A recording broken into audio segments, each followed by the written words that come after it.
പഴംപൊരിയെ വെല്ലും pineapple പൊരി. രണ്ട് സൈഡും കട്ട് ചെയ്തെടുക്കാം.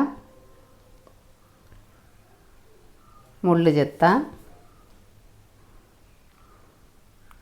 ഒരാൾ പറഞ്ഞ് എസൻസ് കൂടിപ്പോയി, ഒരാൾ പറഞ്ഞ് നല്ല ടേസ്റ്റ്, ഒരാൾ പറഞ്ഞ് ഇനിയും ഉണ്ടാ. ഇതുപോലെ കട്ട് ചെയ്ത് മധ്യത്തുള്ള കട്ടിയുള്ള ഭാഗം എടുക്കണ്ട.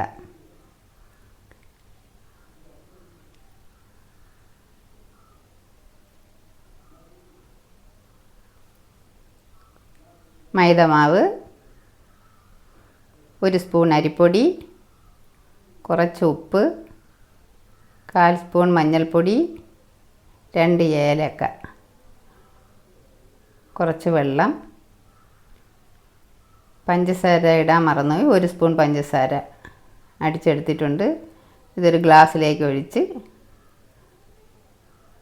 കട്ടാക്കി വെച്ചിരിക്കുന്ന പൈനാപ്പിൾ ഇതുപോലെ മുക്കിയെടുത്ത് എണ്ണ ചൂടായിട്ടുണ്ട് ഇട്ട് കൊടുക്കാം.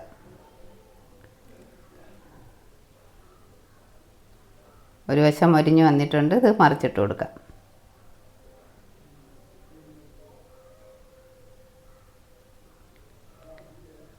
ഒരു പ്രാവശ്യമെങ്കിലും ഇതുപോലെ ഉണ്ടാക്കി നോക്കണം, സൂപ്പർ ടേസ്റ്റാണ്.